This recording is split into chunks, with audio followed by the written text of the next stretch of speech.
आपण सगळेजण ज्या नैऋत्य मान्सूनची वाट पाहतोय, तो नैऋत्य मान्सून आता केरळच्या अगदी उंबरठ्यावर उभा आहे. 30 तारखेला मान्सूनने प्रगती केली असून तो आणखी थोडासा पुढे सरकला आहे. त्यामुळे पुढील 1-2 दिवसांमध्ये नैऋत्य मान्सून केरळमध्ये दाखल होईल. महाराष्ट्रामध्ये मागील काही दिवसांपासून अतिशय वेगळं हवामान पाहायला मिळालं. विदर्भामध्ये प्रचंड प्रमाणात हीटवेव्ह असल्याचं पाहायला मिळालं. तर राज्याच्या इतर भागांमध्ये उष्णता पाहायला मिळाली. त्याचबरोबर दुपारनंतर काही ठिकाणी पाऊस झाल्याचं देखील पाहायला मिळालं. मान्सून जसा-जसा पुढं सरकतोय तसं-तसं वातावरणात बदल होण्यास सुरुवात झाली आहे. त्यामुळे पुढील काही दिवस महाराष्ट्रामध्ये वादळी वाऱ्यासह आणि मेघगर्जनेसह पूर्वमोसमी पावसाची शक्यता भारतीय हवामानशास्त्र विभागाने वर्तवली आहे. पुढील 24 तासांसाठी उत्तर मध्य महाराष्ट्र तसेच मराठवाड्यातील काही भागांमध्ये 50 ते 60 किमी ताशी वेगाने वारे वाहून मेघगर्जनेसह जोरदार ते मध्यम पावसाची शक्यता हवामान विभागाने वर्तवली आहे. त्याचबरोबर काही ठिकाणी गारपीट देखील होऊ शकते. तर दक्षिण मध्य महाराष्ट्र आणि कोकण गोव्यामध्ये 40 ते 50 ताशी वेगाने वारे वाहून हलक्या ते मध्यम स्वरूपाच्या पावसाची शक्यता देखील वर्तवली आहे. त्याचबरोबर कोकणातील काही भागांमध्ये दमट हवामान राहण्याची शक्यता वर्तवली आहे. विदर्भातील हवामानामध्ये देखील बदल पाहायला मिळत आहे. विदर्भामध्ये असलेली हीटवेव्ह सारखी परिस्थिती आता हळूहळू निवळत असून पूर्वमोसमी पाऊस विदर्भामध्ये देखील दाखल होण्यास सुरुवात होणार आहे. 31 मे साठी राज्यातील तब्बल 12 जिल्ह्यांना हवामान विभागाने ऑरेंज अलर्ट जारी केलाय.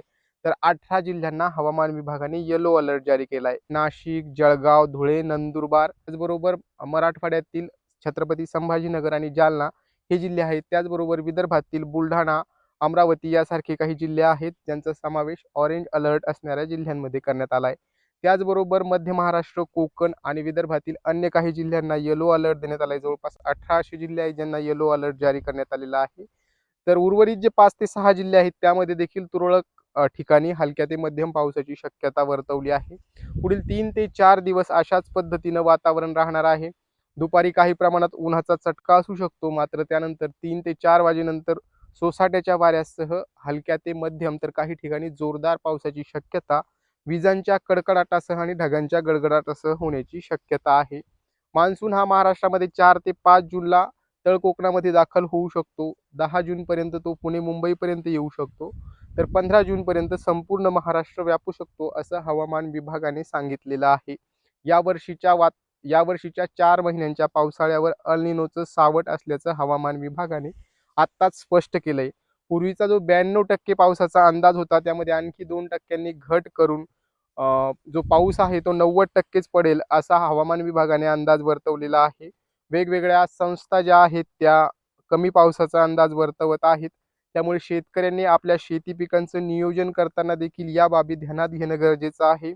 जे पिकं कमी पावसावर येतील अशा पद्धतीचं पीक पद्धती अवलंब करणं, त्याचबरोबर वेगवेगळ्या प्रकारचे पीक पद्धती अवलंब करणं, ज्यामुळे जो धोका आहे दुष्काळाचा असेल किंवा कमी पावसाचा असेल आणि याच्यामुळे जो उत्पन्नावर परिणाम होतो याचा असेल, हे टाळता येईल. शेतकऱ्यासह कृषी विभाग देखील कामाला लागलेला आहे. वेगवेगळ्या पद्धतीनं वेगवेगळ्या स्तरावरून शेतकऱ्यांना मार्गदर्शन सुरू आहे. कमीत कमी खर्च करून कशा पद्धतीने शेती फुलवता येईल, शेतीमधलं उत्पादन काढता येईल या पद्धतीनं विचार शेतकऱ्यांनी करणं गरजेचं आहे. मान्सून येतो आहे 10 ते 15 जूनपर्यंत संपूर्ण महाराष्ट्रात मान्सून दाखल होईल अशी एक शक्यता हवामान विभागाने वर्तवलेली आहे.